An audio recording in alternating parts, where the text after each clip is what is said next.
안녕하세요.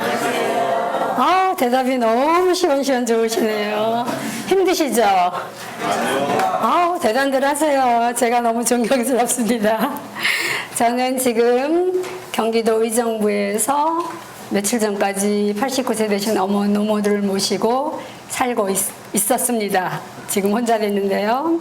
이름은 조영은이라고 합니다.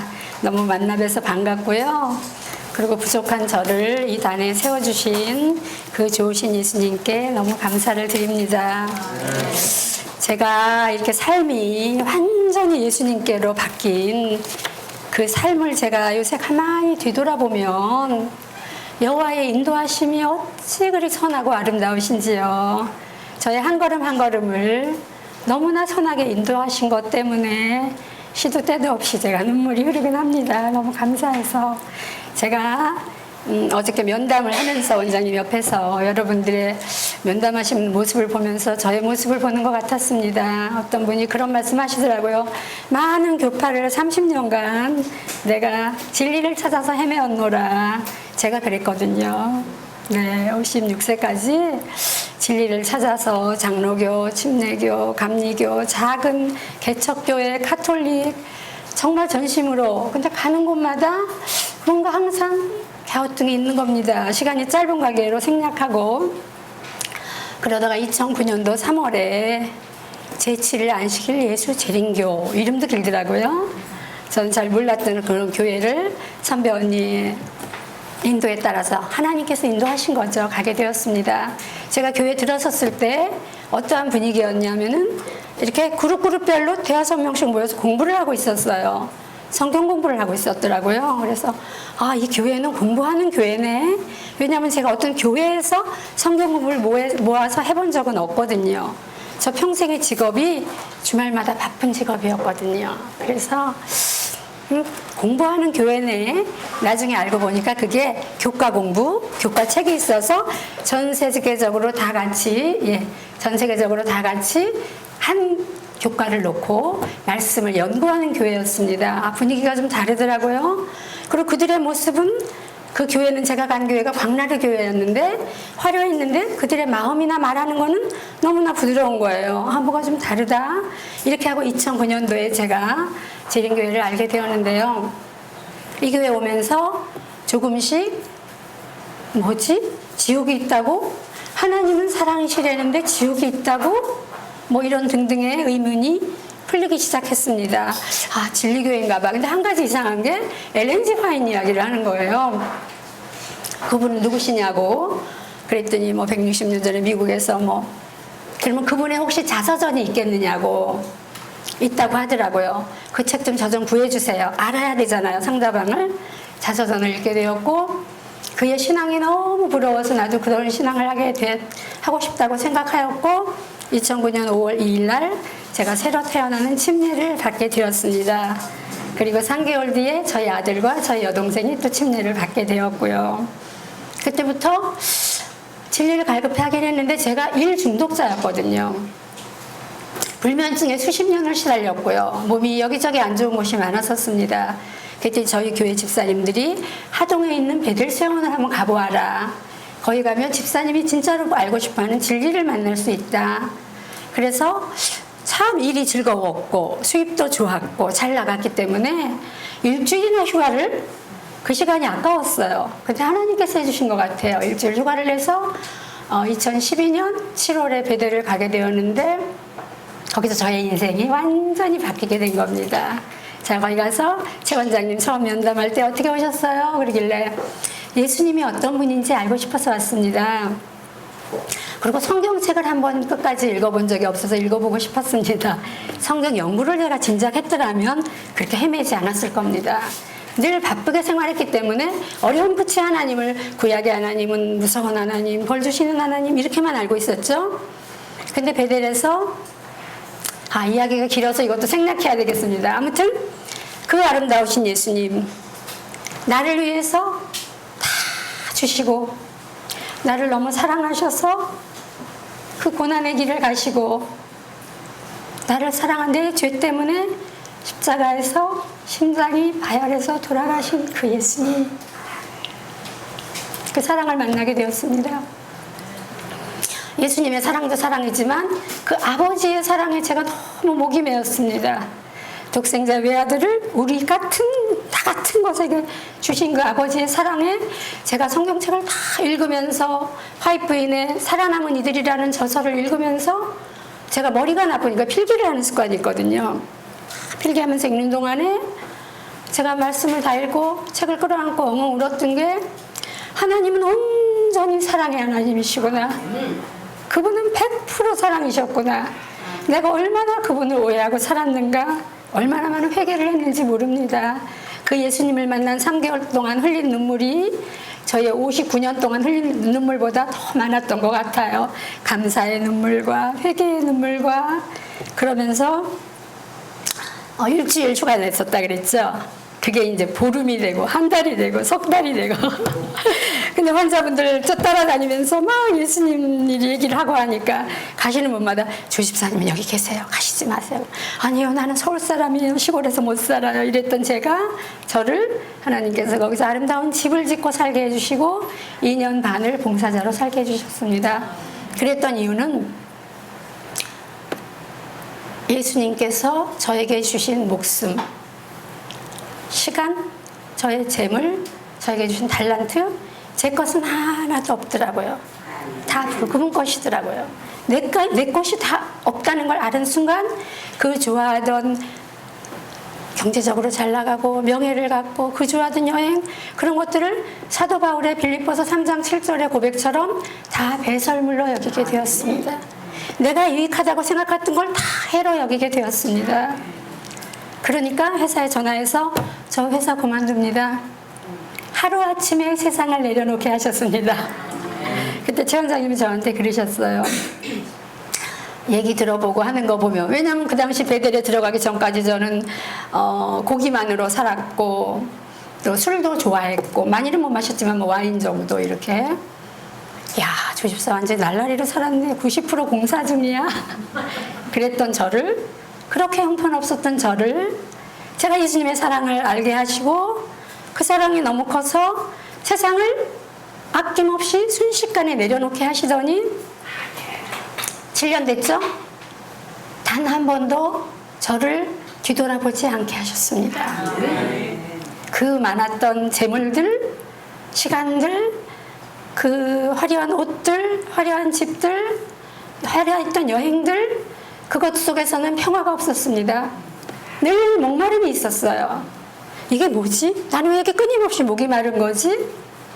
알고 보니까 하나님 창조주께서 우리를 창조하실 때 영혼을 사모하는 마음을 주셔서 그랬다는 걸 말씀을 보면서 알게 되었습니다. 생수이신 예수님을 만난 그 이후로 7년이 된 지금까지 단 한 번도 목말라 본 적이 없습니다. 물질적으로 3만 원 갖고 석 달을 살아본 적도 있는데 저는 너무나 풍족했습니다. 걱정이 안 돼요. 내 아버지가 저렇게 부자인데? 그러던 어느 날, 그리고 세상을 내려놓게 하셨으니까 제 재산을 처분하게 됐잖아요. 뭐 재산이랄 것도 없지만 어쨌거나 아파트를 팔러 서울에 와서 가장 먼저 하게 하신 일은 식탁 개혁은 물론 베델에서 했죠. 내려와서 냉장고에 있는 먹지 말아야 될 것들을 다 버리게 하시고, 제가 그렇게 좋아하던 고전 서적들을 다 내다버리게 하시고, 세상 것들을 다 마음과 물질적인 거 다 내려놓게 하셨어요. 그러고 그때부터 제가 기도하고 있는 게, 7년 동안 기도하고 있는 게 단 한 가지입니다. 화이트부인의 정로의 계단이라는 책이 있습니다. 꼭 읽어보세요. 예수께로 가는 길입니다. 거기 8장에 그리스도께 이르기까지 자라남이라는 이 장을 제가 읽고, 아침마다 자신을 하나님께 바치라. 그리고 이 일을 그대의 첫 번째에 할 일로 삼으라. 아멘. 저 이렇게 할게요. 저는 온전히 하나님의 것입니다. 아멘. 7년 전 그 순간부터 저는 온전히 하나님의 것입니다. 아침마다 그 기도를 합니다. 오 주여, 나를 받으사 온전히 주님의 것으로 삼아 주시옵소서. 아멘. 저는 주님의 것입니다. 저는 저의 모든 계획을 주님의 발 아래 내려놓습니다. 오늘 나의 일에 함께 하시고 저를 주님의 손에 들린 도구로 사용해 주세요. 아멘. 조금 전까지 저는 어느 모임에 가나 제가 스타가 되지 않으면 못 견디는 사람이었습니다. 근데 그로부터는 예수님이 오신 다음부터는 예수님이 사진이 걸려있는 액자 뒤에 못이라도 좋아요. 저 그렇게 사용해 주세요. 이렇게 저를 만드셨습니다. 그런데 정말 저 자신을 보면 볼수록 저는 제가 참 착한 줄 알았거든요. 근데 어머니와 한 집에 살게 해주셨어요. 8개월 전에. 근데 친정 어머니랑 수십 년 만에 한 집에 살면서 89세에 노모를 모시고 살면서 왜 나에게 이걸 허락하셨나 했더니 제가 얼마나 악하고 제가 얼마나 추한 존재인지 적나라하게 저를 날마다 드러내시는 겁니다.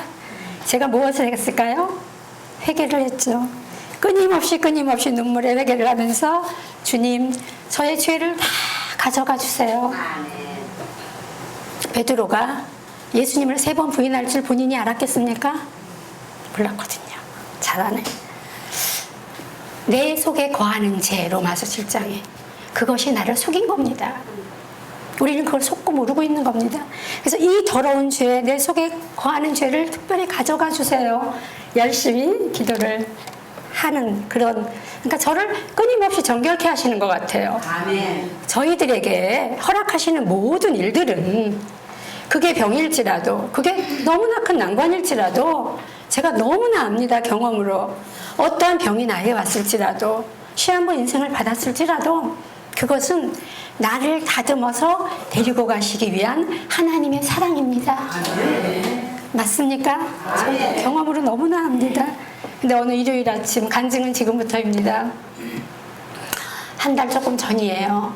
일요일 아침에 제가 아는 심영숙 집사라고 남양주 설악에 살면서 아주 가난해요. 시어머니 모시고 사는데 둘이 그 설악 동네에 이렇게 전도를 다닌 모양이에요. 근데 한 집이 부부가 다 고아이고 남편은 술 중독, 날마다 술을 마시지 않으면 견디지 못하는 사람, 여자는 자취체 장애자이면서 말도 잘 못하는 사람. 교회에 몇 번 데리고 갔었대요. 그리고 소식이 끊겼는데 어느 날 밤에 찾아왔더랍니다. 너무 모습을 보고 놀랬대요. 전화가 온 겁니다. 저한테. 집사님, 의논할 게 있어서 걸었어요. 전화를. 왜요, 집사님? 제가 기도를 하다가 집사님 생각이 나서 전화를 했습니다.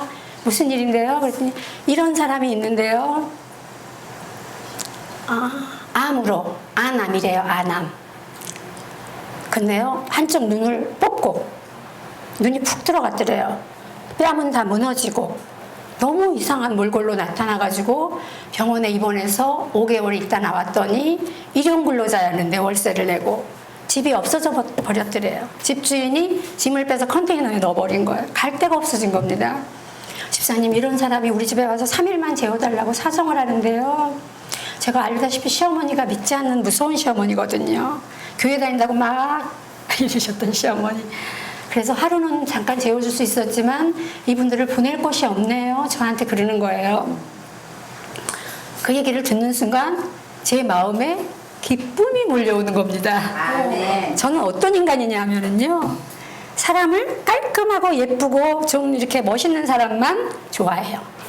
죄인인지라 조금 이렇게 더럽고 냄새나고 저 이거 못 보고 살았거든요. 저 그런 사람이었거든요. 근데 어떤 사람들인지도 모르는데 갈 데가 없다니까 병들고 가난하고 그런 자를 한 것이 예수님께서 나에게 한 것이라고 하셨잖아요. 그 말씀이 딱 떠오르는 거예요. 예수님께서 기뻐하시게 할 기회가 생겼네? 왜냐하면 제 마음속에는 7년간 어떻게 하면 예수님을 기쁘게 할까? 이것만이 저의 온 관심이었거든요. 그래서 집사님, 우리 기도해요.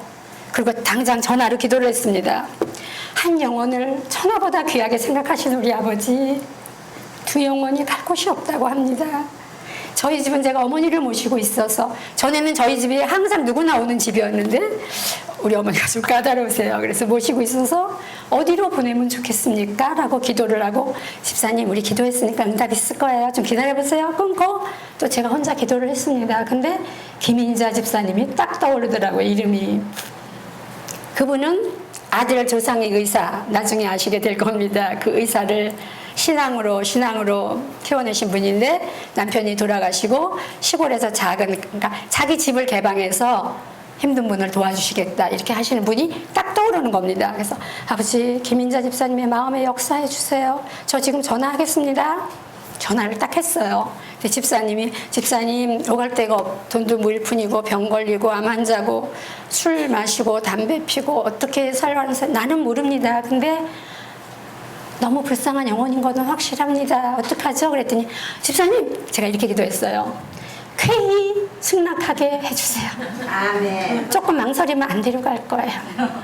그랬는데 집사님 데리고 오세요. 아멘. 제가 왜 여기 있는데요? 제가 그 일을 하기 위해서 있는 거 아닙니까? 아멘이죠.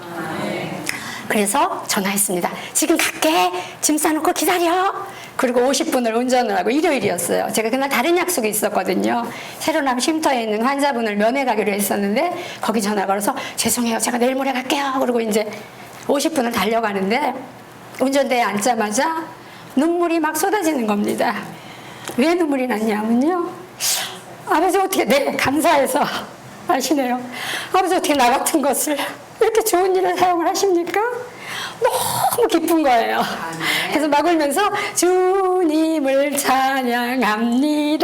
좋으신 아버지 50분을 운전하고 갔습니다. 그 집이 이렇게 막 울퉁불퉁 비포장도로라 제가 못 올라가고 밑에 차를 대고 기다리는데 어떤 분인지 궁금했어요. 근데 키가 큰 남자분이 정말 마르신 분이 얼굴 반쪽이 완전히 진짜 만신창이로 병원이 참 잔인하더라고요. 어떻게 그럴 수가 있나? 안암이라서 그랬겠지만 3개월 동안 항암을 28번 날마다 있답니다. 방사선. 하루 토요일 일요일 빼놓고 날 자기를 실험용이라고 했답니다. 병원에서 실험해보자. 왜냐하면 83kg였대요. 체격도 좋고 몸집 좋으니까 해보자. 근데 눈은 푹 들어가고 얼마나 방사선을 심하게 했는지 뺨이 푹 들어가서 등에 있는 살을 뜯어다가 뺨에다 붙인 겁니다. 그러니까 여기는 검은색, 여기는 하얀색이에요. 처음에 반창고 붙였나 했어요. 그리고 항암을 얼마나 했는지 이가 반이 전혀 없는 겁니다. 이가 상하니까 이를 다 빼뿌려버린 거예요, 생이를. 그러니까 완전히 몰골이라고 해야 되죠. 제가 너무 많이 아픈 거예요. 어떻게 이럴 수가 있지? 저 걸어 내려오더라고요. 부인이 뒤에서 따라오는데 부인은 더 걸음도 잘 못 걷고 숨이 걷고 말도 잘 못하고 짐을 싣고 있는데 이 남자가 저쪽으로 가더니 쪼그리고 앉아서 반대로 죽더라고요. 하나님 아버지, 제가 말로써 공핍 환자를 어떻게 위로해야 할지 저에게 그 말을 주세요. 그리고 학자같이 알아듣게 해주세요. 그럼 옆으로 갔습니다. 그래서 무릎을 이렇게 손을 얹고 제가 얼마나 힘드시겠어요, 선생님. 안 쳐다보더라고요. 돈도 없죠, 병도 없죠, 집도 쫓겨났죠, 오갈 데가 없죠. 제가 끊임없이 기도를 했는데 하나님 저에게 하나님이 계십니다. 그분이 우리 아버지세요. 아멘. 걱정하지 마세요. 그 하나님을 믿는 여집사가 아주 기쁘게 어서 오시라고 했습니다. 우리 거기 갈 겁니다. 청양인데 한 3시간 반 정도 걸릴 겁니다. 괜찮으시겠어요? 담배만 피더라고요. 그래서 아무튼 출발을 했습니다. 가면서 제가 그 간증을 했어요. 이 전화를 받고 너무 기뻐서 막 노래 부르면서 왔다고. 그래서 이제 점심시간이 돼서 제가 밖에 있는 음식을 거의 못 사 먹어요. 그래서 도시락을 싸고 다니거든요.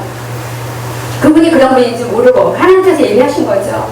오렌지하고 통밀빵을 구워가지고 가져갔었어요. 그래서 이분이 치아가 그래서 식사를 못 하신다는 걸 제가 그때까지 눈치를 못 챘죠. 그래서 이제 맛있는 거 뭐든지 다 시키세요. 제가 사드릴게요. 5개월을 병원에서 얼마나 고생하셨습니까? 다 시키세요. 그리고 이제 참 착한 분들이더라고요. 겨우 김밥을 시키시는 거예요. 비싼 거 많은데. 그래서 먹는데 이분은 저 이것만 먹었대요. 오렌지를 이렇게 계속 흘렸대요. 저는 옆에 있어서 못 가는데 나라는 이게 씹을 수가 없는 겁니다. 두 조각 먹더니 먹습니다. 가더라고요. 그래서 아무튼 시간이 너무 빨리 가네요.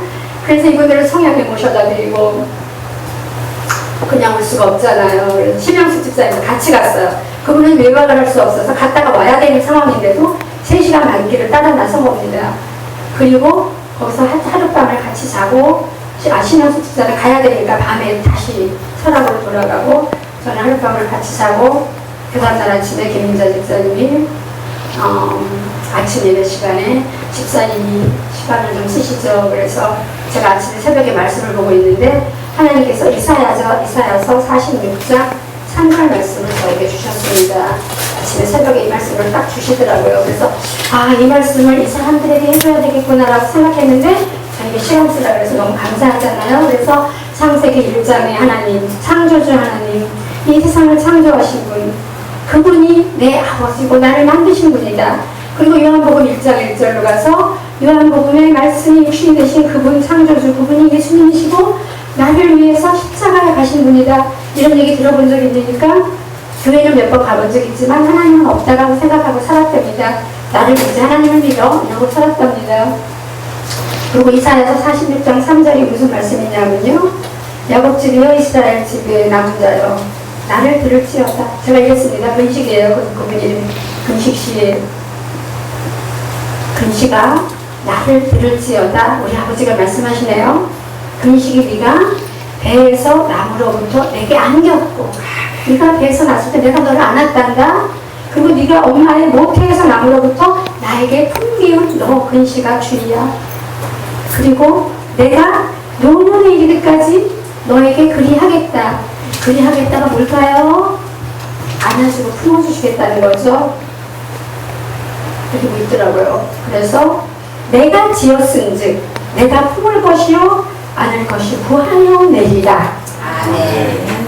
이거 오늘 아침 나를 통해서 아버지께서 맹식씨 주님씨에게 주신 말씀이에요. 하나님의 약속을 지키시는 분입니다. 하나님에 대해서 알고자 해보세요. 몰라요? 일단 여기 계시면 알고자 해보세요. 그리고 이제 저는 헤어지게 되었습니다. 근데 이제 나오는데, 토박토박 따라 나오는데 주머니 뒤져보니까 딱 3만 원이 있더라고요. 그래서 근식씨 지금 주머니에 얼마 있어요? 한 푼도 없죠. 병원에 가야 된다면서요, 검사 받으러. 어떻게 하려고요? 이 사람은 나중에 저한테 얘기했는데, 고백했는데 평생을 어떻게 살았냐면 미워하고 증오하고 세상은 다 악하고 악한 인간들 뿐이고 죽을 수 없어서 죽고만 싶었고 죽을 수 없었던 이유 단 하나, 자기 아내가 너무 불쌍한 사람이라 저 장애자 여인을 죽고 내가 죽을 수는 없다 이랬었답니다.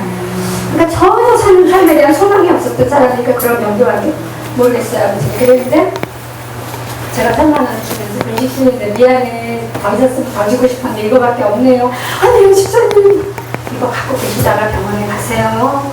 그리고 제가 이제 떠나게 됐습니다. 그로부터 한 열흘이 지났나요?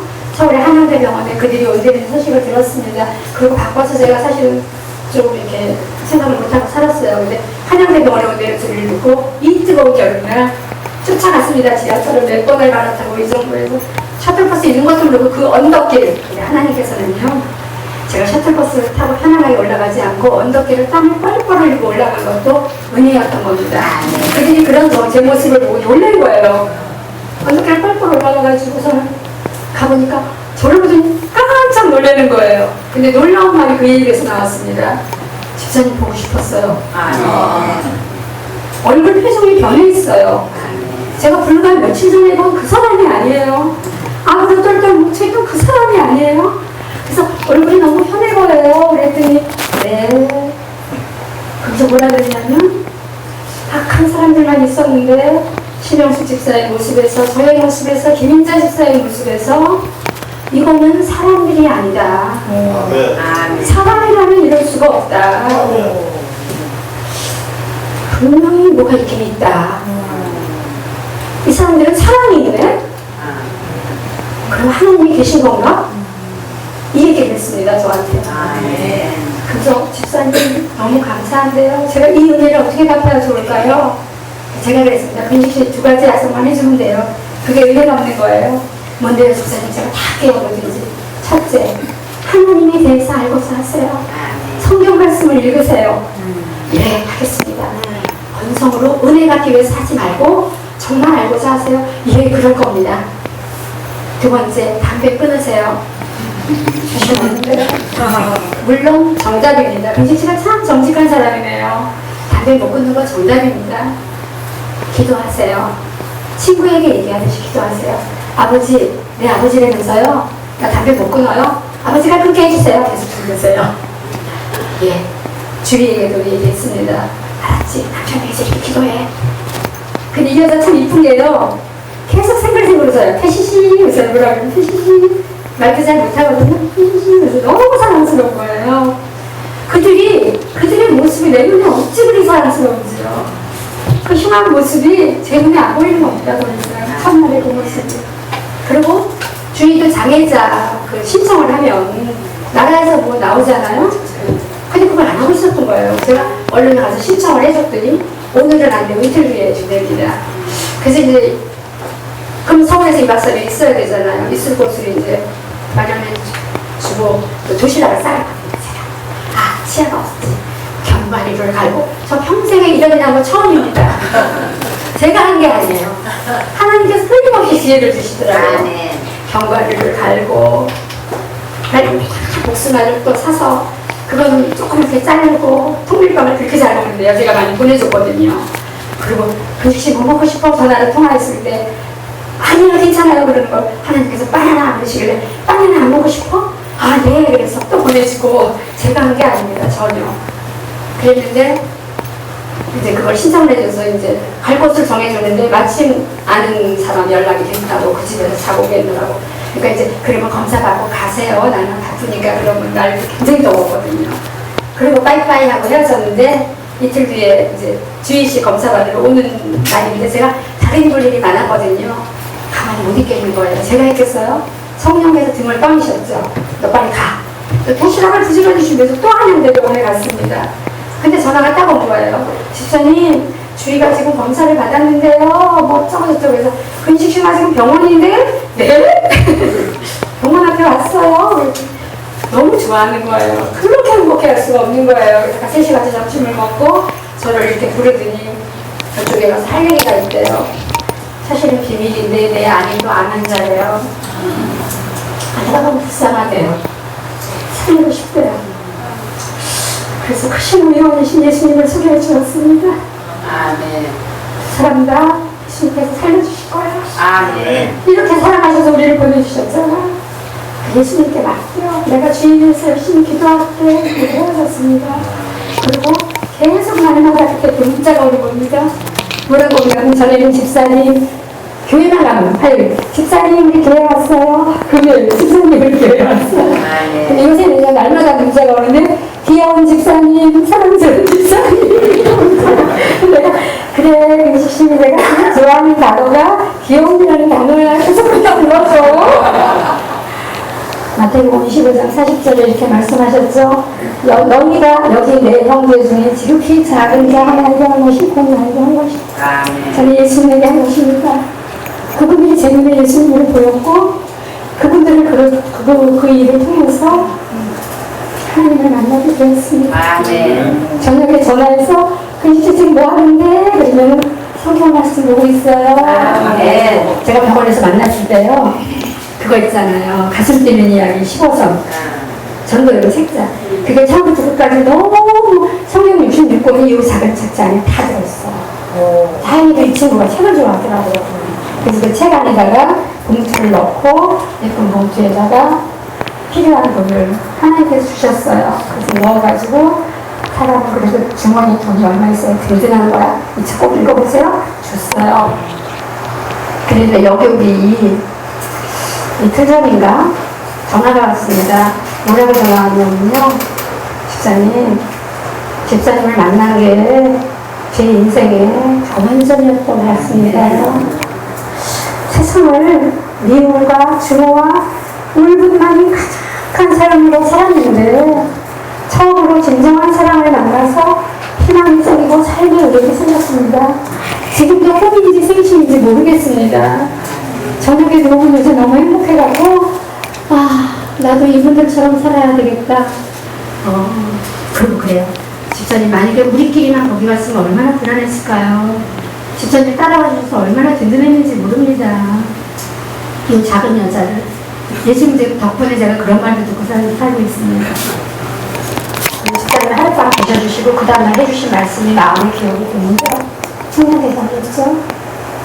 그래서 김인자 집사님이 자기를 대하는 게 친아들에게라도 이렇게는 못한다. 아멘. 어떻게 친아들에게 이렇게 할 수가 있을까? 하물며 나는 남인데 한결같이 변함없는 사랑으로 이게 진짜 사랑이구나 하는 걸 봤다는 겁니다. 아멘. 그래서 그렇게 부인하던 하나님, 그렇게 싫어하던 하나님을 하나님이 계시면 우리 같은 사람이 왜 있느냐 이랬던 그를 하나님이 계시다라고 믿게 되었다는 겁니다. 아멘. 제가 그 말씀을 본 순간 그게 생각났어요. 저기 성경절이 하나 떠올랐어요. 마태복음 5장 16절에 이같이 너희 빛을 사람 앞에 비추게 하여 너희 착한 행실을 보고 하늘에 계신 너희 아버지께 영광을 돌리게 하네. 이게 바로 아버지께 영광을 돌리는 길이었구나. 내가 앞으로 보면서 그게 그건데 어떻게 하면 아버지께 영광을 돌릴까? 아버지를 영화롭게 하기 위해서 나를 영화롭게 하소서 이거를 놓고 기도를 했는데 이들이 그런 고백을 저에게 해준 겁니다. 그로 인해서 제가 너무 행복하고요. 김인재 집사님 맨날 저한테 전화해서 그래요. 집사님 너무 고마워요. 왜요? 우리 집에 천사를 보내주셨어요. 천사들을 보내주셨어요. 이 사람은 내면 천사예요. 기약 없이 몇 년이나 있어야 될지도 몰라요. 기약도 없어요. 근데 그렇게 행복하게 이분들 덕분에 내가 행복해요. 이분들 덕분에 저 집사님 끊임없이 보내주는 맛있는 거 다 얻어먹고 있어요. 제가 먹고 갖고 있어요. 집사님 제가 보낸 거 아닌 거 아시죠? 물론 알죠? 하나님이 보내신 거죠? 제가 배식 씨한테 그 고백을 했습니다. 맨날 집사님 전화망이 어떻게 이 신세를 갚아야 돼요? 저 너무 좋아요. 이게 포기 가생신가 저녁에 누울 때마다 생각해요. 배식 씨 그거 내가 자기한테 한 소리거든? 난 자기네 때문에 너무 행복해. 너무 기뻐. 하나님께서 자기네를 알게 보내주신 천사야. 그분하고 같은 말씀 하시네요. 그러면서 저한테 나도 다른 사람들에게 이렇게 베푸는 삶을 살고 싶다라고 결심을 했답니다. 그래서 병을 이기기로 했답니다. 예수님께 맡기기로 했답니다. 그래서 17날 치매를 받습니다. 사람이 하나님을 백성이시는 겁니다. 제가 그랬어요. 집사님 근데 잘 모르고 치매 나는데 괜찮을까요? 그래서 제가 그랬어요. 근식씨 제가 먼저 첫날 아침에 예배 드릴 때 하나님 얘기를 했더니 그러는 거예요. 근데요 집사님 제가요 정말 끔찍한 죄만 짓고 살았거든요. 저같이 죄로 가득한 사람도 하나님께 갈 수가 있나요? 라고 제가 박수 쳤죠. 죄인이기 때문에 하나님께 갈 자격이 있는 거거든요. 내가 그런 사람이었기 때문에 하나님 앞에 왔거든요. 죄인만이 그리스도에게 필요한 죄인에게 필요한 그리스도 예수님입니다. 갸우뚱했답니다. 왠지 알 것 같아요. 근데 그랬어요. 침례라고 하는 것은 그 시시가 그렇게 지긋지긋하게 싫어하는 그 죄, 그리고 이 병든 육신, 예수님과 함께 장사 지내는 거다. 물속에 내가 푹 잠기는 순간, 물속에 우리가 들어가서 코를 막고 있으면 어떻게 되죠? 죽잖아요. 죽는 거다. 죽고 싶지 않았어? 맨날 죽고 싶었어요. 죽어 예수님과 함께. 네. 그리고 죄도 죽고 병도 죽었으면 그 다음에 어떻게 될까? 침례가 올라오는 순간 나는 새 생명을 얻은 거야. 그게 침례야. 그때는 예수님의 씨가 내 안에 떨어져서 그때는 예수님으로 사는 내가 되는 거야. 그게 우리들이야. 우리 새 여집사가 우리는 예수님의 씨가 있기 때문에 내가 하는 게 아니고 예수님께서 하시는 거야.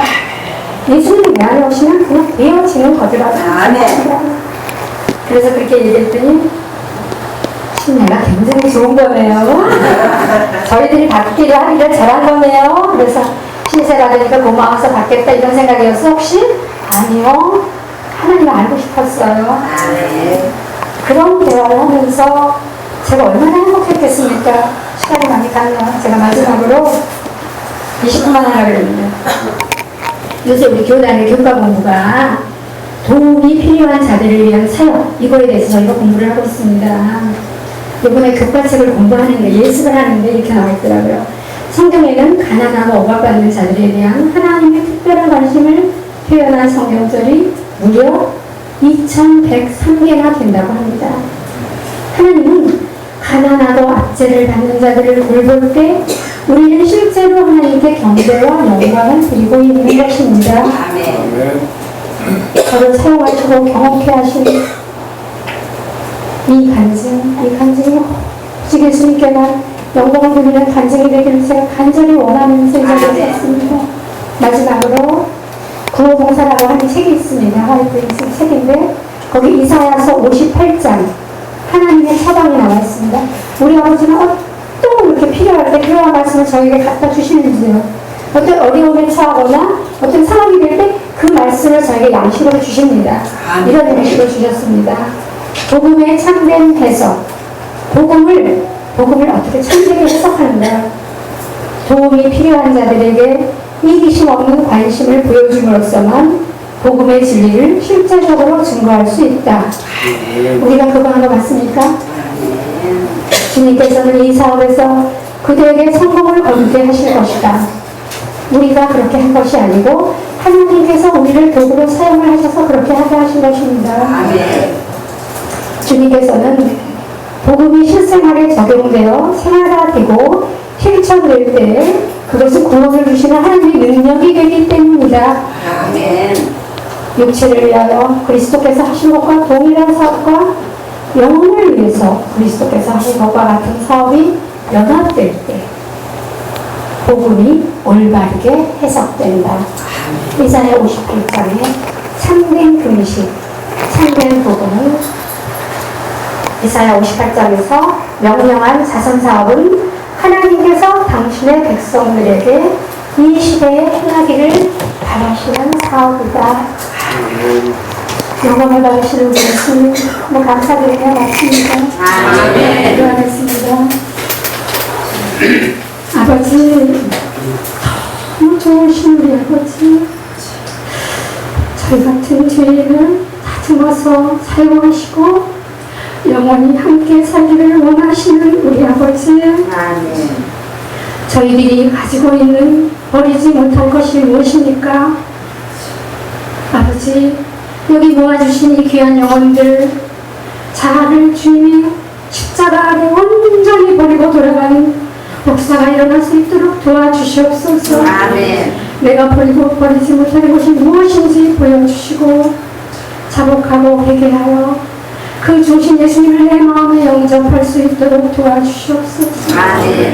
나는 죽고 예수님을 만나는 우리 모두가 되게 하여 주시기를 예수님의 귀하신 이름으로 간절히 기도드립니다.